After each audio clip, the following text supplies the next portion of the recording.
Pasáramos 7 semanas en Europa. Además, me dio cartas de presentación para los jefes de sus sucursales, a fin de que se pusieran a nuestro servicio, y él mismo nos recibió en París y nos mostró la ciudad. Desde entonces ha dado empleo a algunos de nuestros niños, cuyos padres estaban necesitados, y no ha dejado de favorecer jamás a nuestro grupo. Pero piense que si yo no hubiese descubierto primero el interés principal de este hombre, y no le hubiera hablado de ello, no lo habría encontrado tan fácil de convencer.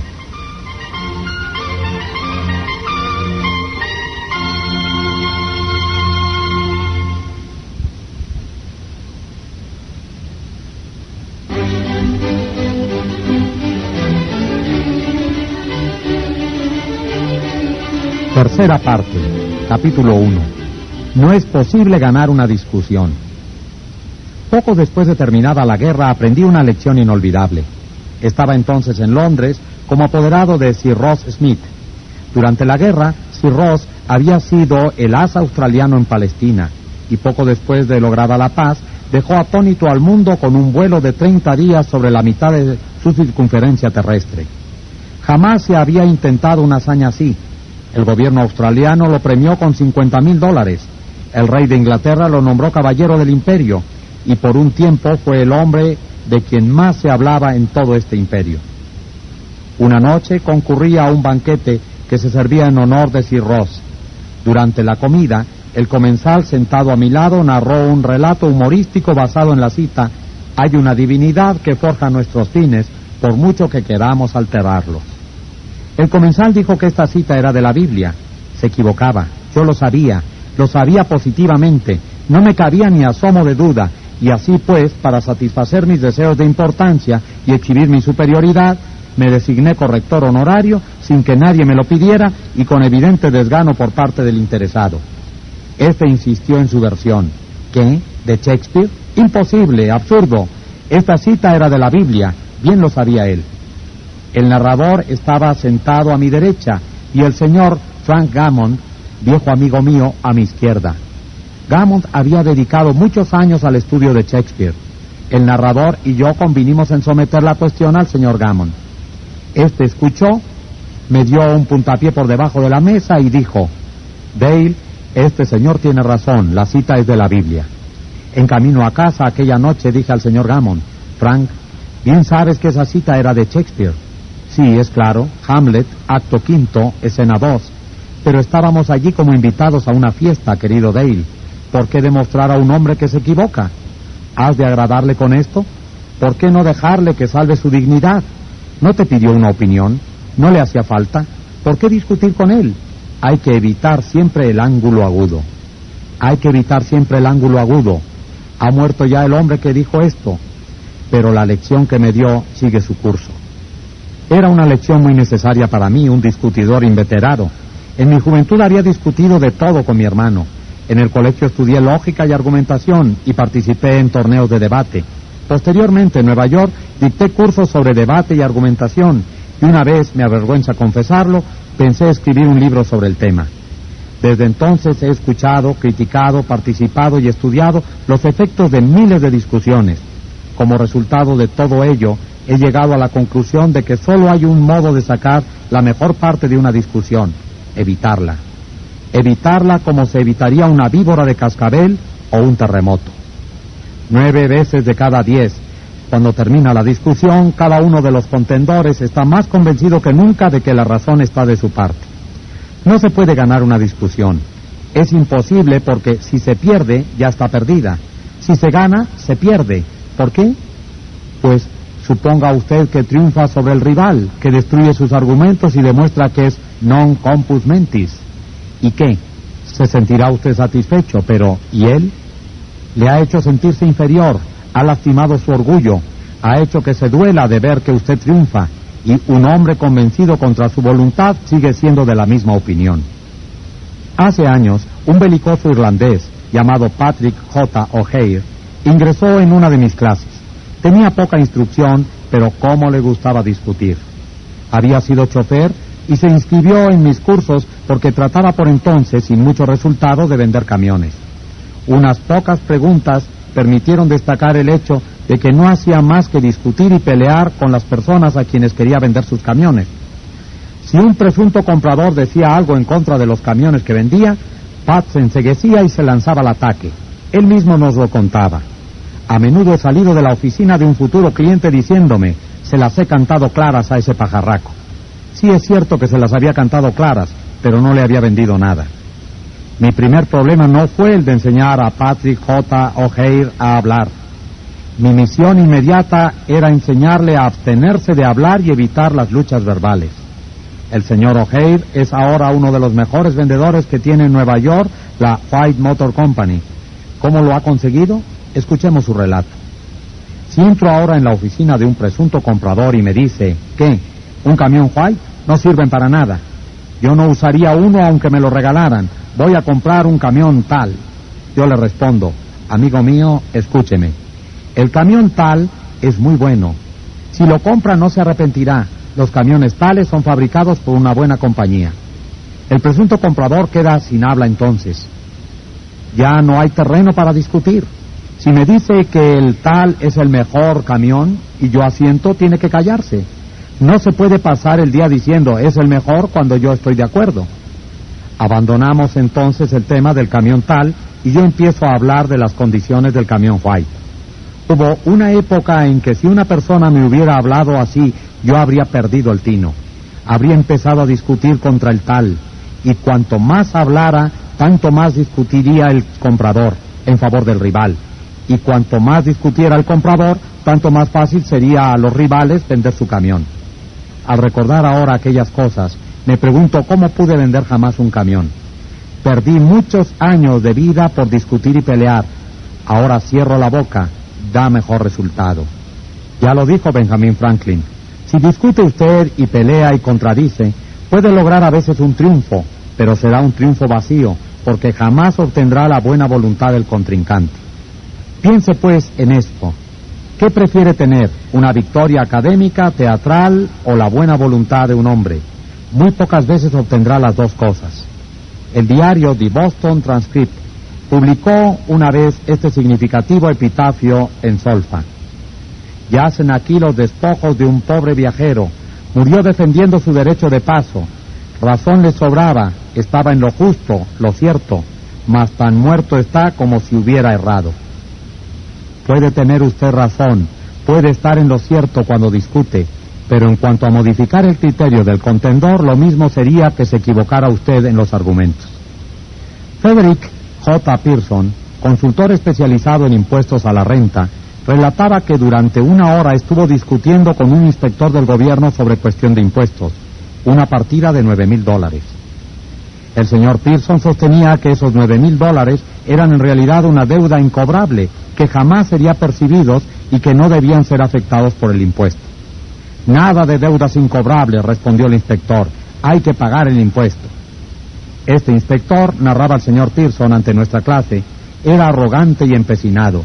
Razonar con él estaba de más, señalar los hechos también. Cuanto más discutíamos, tanto más empecinado se ponía. Decidí entonces evitar la discusión, cambiar de tema y hacerle ver mi apreciación por su importancia. Supongo, le dije, que este asunto es pequeño en comparación con las decisiones realmente importantes y difíciles que tendrá que adoptar usted tantas veces. Yo he estudiado la cuestión impositiva, pero solo en los libros. Usted obtiene su conocimiento gracias a la experiencia. A veces desearía tener un empleo como el suyo, así podría aprender muchas cosas. Dije francamente lo que sentía al respecto. Pues bien, el inspector se irguió en su silla, se echó hacia atrás y conversó largamente acerca de su trabajo, de los hábiles fraudes que había descubierto. Su tono se hizo gradualmente más amistoso y por fin empezó a hablarme de sus hijos. Al despedirse, me prometió espontáneamente que estudiaría mejor mi problema y en pocos días me haría conocer su decisión. 3 días más tarde llamó a mi oficina y me informó que había decidido dejar la declaración de impuestos tal como había sido formulada por mí. Este inspector demostraba una de las debilidades humanas más comunes. Quería sentirse importante, y mientras el señor Pearson argumentaba con él, satisfacía ese deseo afirmando bruscamente su autoridad. Pero tan pronto como se admitió su importancia y se detuvo la discusión, cuando pudo revelar ampliamente su yo, se convirtió en un ser humano lleno de simpatía y bondad. Buda dijo: el odio nunca es vencido por el odio, sino por el amor. Y un malentendido no termina nunca gracias a una discusión, sino gracias al tacto, la diplomacia, la conciliación y un sincero deseo de apreciar el punto de vista de los demás. Lincoln reprendió cierta vez a un joven oficial del ejército porque se había dejado llevar a una violenta controversia con un compañero. Y Lincoln dijo así: no debe perder tiempo en discusiones personales la persona que esté resuelta a hacer lo más que pueda, y menos todavía debe exponerse a las consecuencias, incluso la ruina de su carácter y la pérdida de su serenidad. Ceded en las cosas grandes sobre las cuales no podéis exhibir más que derechos iguales, y ceded en las más pequeñas, aunque os sean claramente propias. Mejor es dar paso a un perro que ser mordido por él al disputarle ese derecho. Ni aun matando al perro se curaría de la mordedura. En un artículo aparecido en Bits and Pieces, se publicaron algunas sugerencias para impedir que un desacuerdo se transforme en una discusión. Acepte el desacuerdo. Recuerde el eslogan: cuando dos socios siempre están de acuerdo, uno de ellos no es necesario. Si hay algo que se le ha pasado por alto, agradezca a quien se lo recuerde. Quizá este desacuerdo es su oportunidad de corregirse antes de cometer un grave error. Desconfíe de su primera impresión instintiva. Nuestra primera reacción natural en una situación desagradable es ponernos a la defensiva. Puede ser para peor, no para mejor. Controle su carácter. Recuerde que se puede medir la dimensión de una persona por lo que la irrita. Primero, escuche. Dele a su oponente la oportunidad de hablar. Déjelo terminar. No se resista, defienda ni discuta. Eso solo levanta barreras. Trate de construir puentes de comprensión. No construya altos muros de incomprensión. Busque las áreas de acuerdo. Una vez que haya oído hasta el final a su oponente, exponga antes que nada los puntos y áreas en que están de acuerdo. Sea honesto. Busque los puntos donde puede admitir su error y hágalo. Discúlpese por sus errores. Eso desarmará a sus oponentes y reducirá la actitud defensiva. Prometa pensar y analizar con cuidado las ideas de sus oponentes. Y hágalo en serio. Sus oponentes pueden tener razón. Es mucho más fácil en este estadio acceder a pensar en sus posiciones antes que avanzar a ciegas y verse después en una posición en que sus oponentes puedan decir: quisimos decírselo, pero usted no escuchó. Agradezca sinceramente a sus oponentes por su interés. Cualquiera que se tome el trabajo de presentar y sostener objeciones está interesado en lo mismo que usted. Piénselos como gente que realmente quiere ayudarlo y haga amigos de sus oponentes. Posponga la acción de modo que ambos bandos tengan tiempo de repensar el problema. Sugiera realizar otra reunión más tarde ese mismo día o al día siguiente para presentar nuevos datos. Al prepararse para esta reunión, hágase algunas preguntas difíciles. ¿Tendrán razón mis oponentes? ¿Tendrán parcialmente razón? ¿Su posición tiene bases o méritos ciertos? ¿Mi reacción solucionará el problema o solo impedirá mi frustración? ¿Mi reacción acercará o alejará de mí a mis oponentes? ¿Mi reacción elevará en la estima que me tiene la mejor gente? ¿Ganaré o perderé? ¿Qué precio tendré que pagar por ganar? Si no digo nada, ¿el desacuerdo se desvanecerá? ¿Esta ocasión tan difícil es una oportunidad para mí? Jean Pierce, el tenor de ópera, después de casi 50 años de matrimonio, observó: hace mucho tiempo mi esposa y yo hicimos un pacto que hemos mantenido a pesar de toda la furia que hemos podido llegar a sentir uno hacia el otro. Cuando uno grita, el otro escucha. Cuando dos personas gritan, no hay comunicación, solo ruido y malas vibraciones. Regla 1. La única forma de salir ganando de una discusión es evitándola. Capítulo 2. Un medio seguro de conquistar enemigos y cómo evitarlo. Cuando Teodoro Roosevelt estaba en la Casa Blanca, confesó que si podía tener razón el 75% de los casos, llegaría a la mayor satisfacción de sus esperanzas. Si esa era la más alta proporción que podía esperar uno de los hombres más distinguidos del siglo XX, ¿qué diremos usted o yo? Si tiene usted la seguridad de estar en lo cierto solamente el 55% de las veces, ya puede ir a Wall Street ganar $1,000,000 por día, comprarse un yate, casarse con una corista. Y si no puede estar seguro de hallarse en lo cierto ni siquiera el 55% de las veces, ¿por qué ha de decir a los demás que están equivocados? Puede decirse a la otra persona que se equivoca, con una mirada o una entonación o un gesto, tan elocuentemente como con las palabras. Y si le dice usted que se equivoca, ¿quiere hacerle convenir por usted? Jamás, porque ha asestado un golpe directo a su inteligencia, su juicio, su orgullo, su respeto por sí mismo. Esto hará que quiera devolverle el golpe, pero nunca que quiera cambiar de idea. Podrá usted volcar sobre él toda la lógica de un Platón o de un Kant, pero no alterará sus opiniones porque ha lastimado sus sentimientos. No empiece nunca anunciando, le voy a demostrar tal y tal cosa. Está mal. Eso equivale a decir, soy más vivo que usted. Voy a decirle una o dos cosas y le haré cambiar de idea. Esto es un desafío. Despierta oposición y hace que quien lo escucha quiera librar batalla con usted antes de que empiece a hablar. Es difícil, aún bajo las condiciones más benignas, hacer que los demás cambien de idea. ¿Por qué hacerlo aún más difícil, pues? ¿Por qué ponerse en desventaja? Si va usted a demostrar algo que no lo sepa nadie, hágalo sutilmente, con tal destreza que nadie piense que lo está haciendo. Así lo expresó Alexander Pope.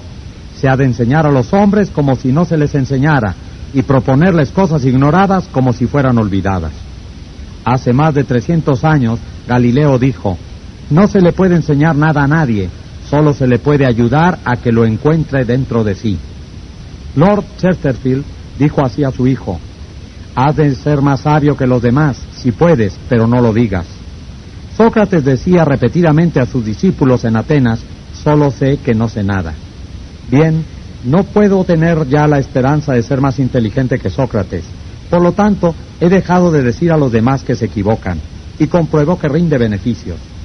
Si alguien hace una afirmación que a juicio de usted está errada, sí, aun cuando usted sepa que está errada, es mucho mejor empezar diciendo, bien, escuche, yo pienso de otro modo, pero quizá me equivoque con tanta frecuencia, y si me equivoco, quiero corregir mi error.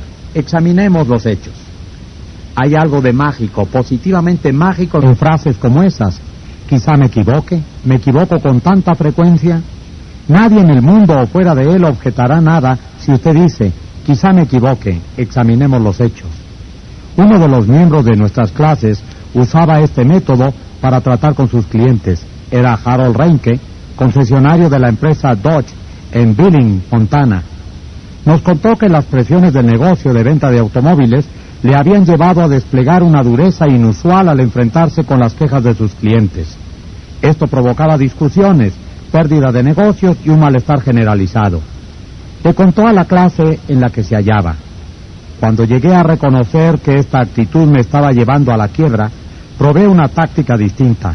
Empecé a decir, en nuestra agencia hemos cometido tantos errores que con frecuencia me siento avergonzado. Es posible que nos hayamos equivocado en su caso. Dígame, ¿cómo fue?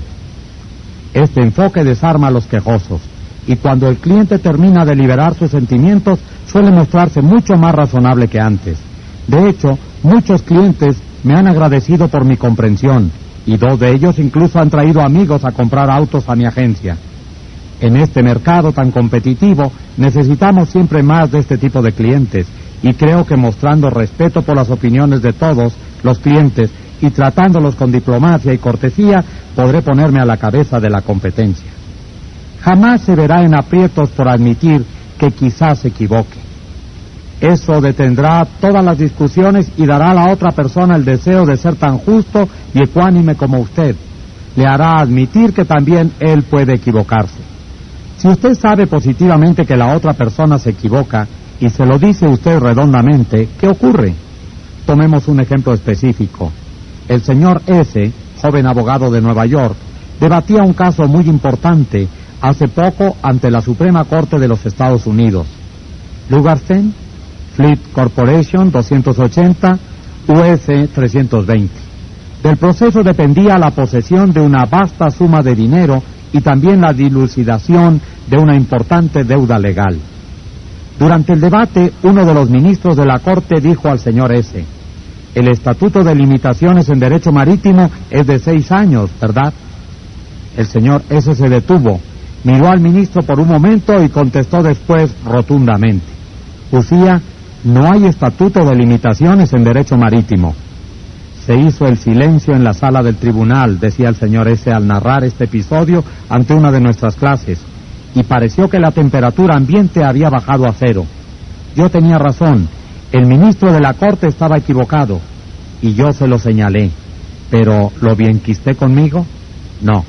Sigo creyendo que en aquel caso el derecho estaba de mi parte, y sé que defendí mi caso como jamás lo he hecho, pero no conseguí persuadir al tribunal.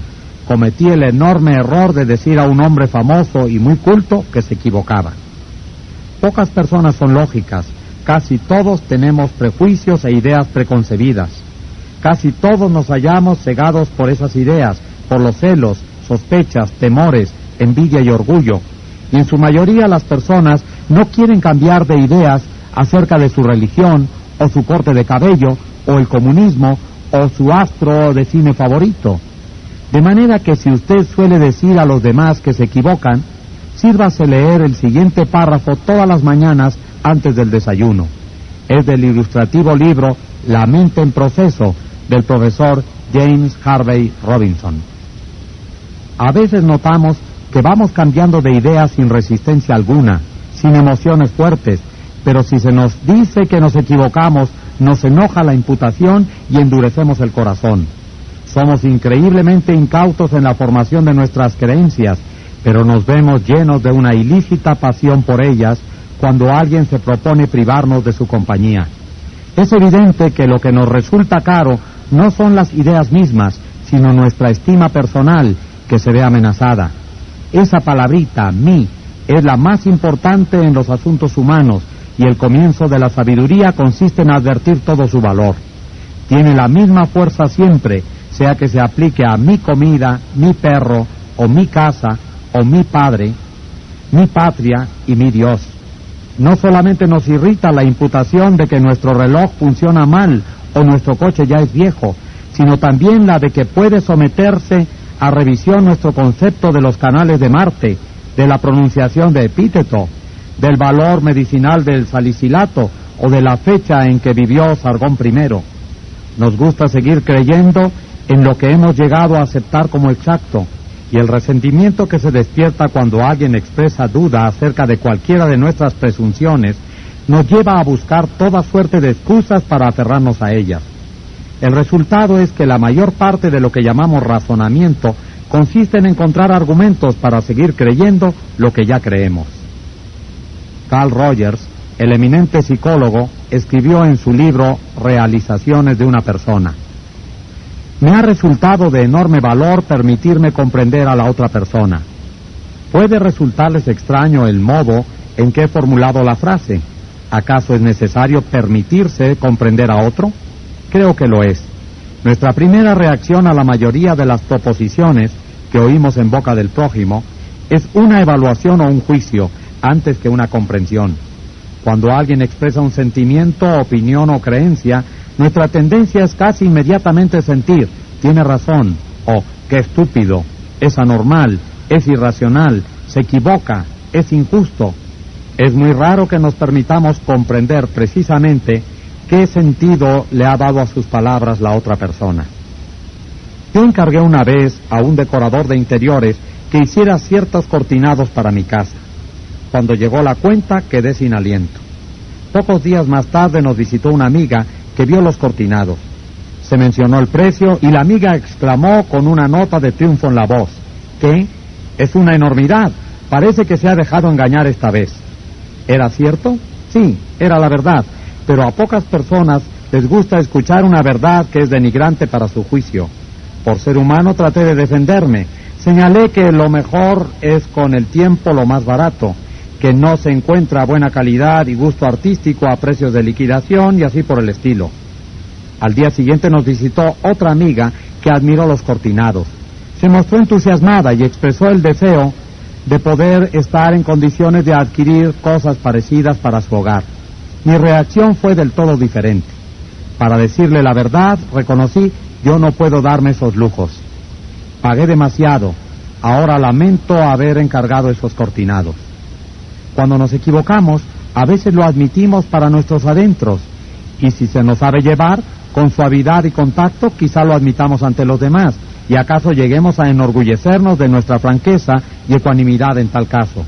Pero no ocurre así cuando otra persona trata de meternos a golpe en la garganta el hecho poco sabroso de que no tenemos razón. Horace Greeley, el más famoso periodista de los Estados Unidos durante la Guerra Civil, estaba en violento desacuerdo con la política de Lincoln. Creía que podía obligar a Lincoln a convenir con él mediante una campaña de argumentación, burlas e insultos. Libró esta acerba campaña mes tras mes, año tras año, hasta la noche en que Bott hirió a Lincoln, escribió un ataque personal de tono brutal, amargo, sarcástico contra el presidente.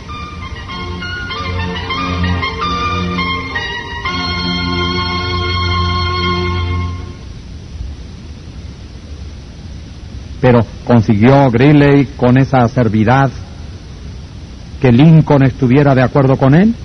Jamás. La burla y el insulto no sirven para esto. Si quiere usted conocer algunas indicaciones excelentes acerca de la manera de tratar con las personas, de dominarse y mejorar su personalidad, lea la autobiografía de Benjamin Franklin, una de las obras más fascinadoras que se han escrito, clásica en la literatura norteamericana.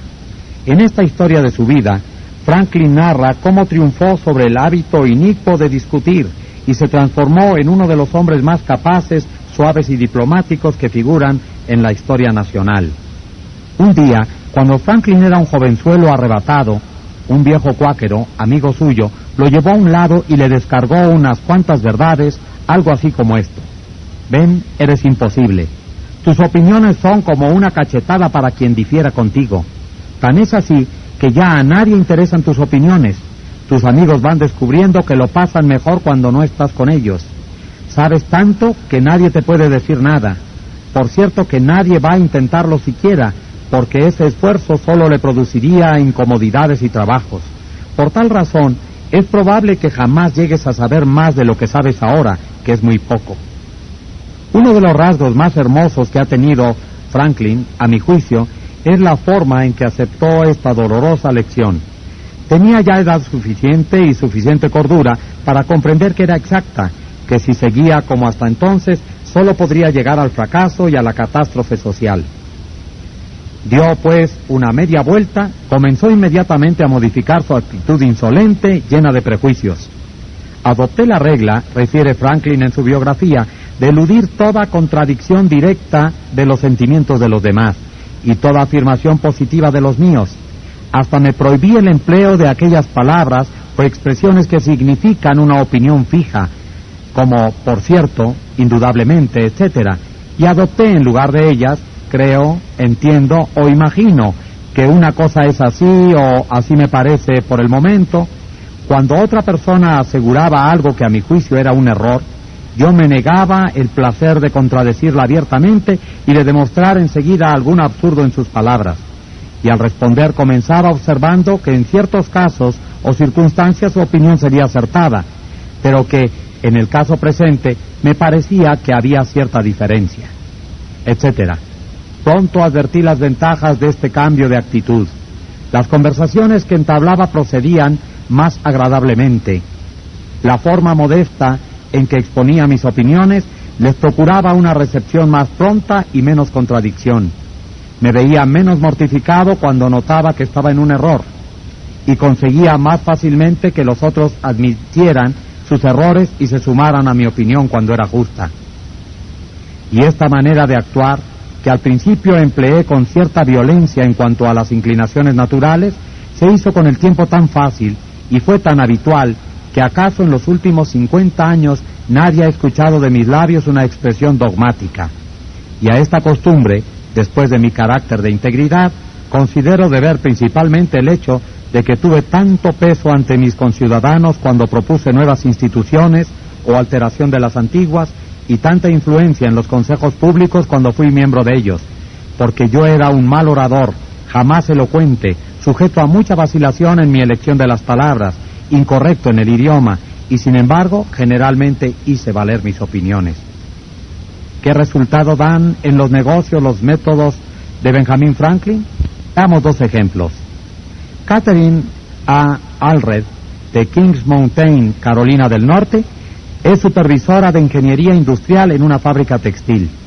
Le contó a una de nuestras clases cómo manejó un problema delicado antes y después de seguir nuestro curso. Parte de mi responsabilidad, dijo, es crear y mantener sistemas y normas de incentivación para nuestros operarios, de modo que puedan hacer más dinero produciendo más hilados. El sistema que habíamos estado usando funcionaba muy bien cuando solo teníamos 2 o 3 tipos diferentes de hilado, pero recientemente ampliamos nuestro inventario e instalaciones de modo que permitimos producir más de 12 variedades diferentes. El sistema actual ya no es adecuado para pagar con justicia a los operarios por el trabajo que realizan, dándoles un incentivo para aumentar la producción. Yo había ideado un sistema nuevo que nos permitiría pagarle al operario por la clase de hilado que estuviera produciendo en cada momento. Con mi nuevo sistema en la mano, entré a una reunión de directorio decidida a probar que mi idea era la más adecuada. Les expliqué en detalle en qué se habían equivocado y les mostré lo injustos que habían sido, y les dije que yo tenía todas las respuestas que necesitaban. Para decirlo suavemente, fracasé miserablemente. Me había afanado tanto en defender mi nuevo sistema que no les había dado oportunidad de admitir decorosamente que el viejo sistema ya no les servía. La cuestión quedó congelada. Después de varias clases de este curso, comprendí muy bien dónde había estado mi error. Pedí otra reunión y esta vez les pregunté dónde creían que tenían problemas. Discutimos cada punto y les pedí sus opiniones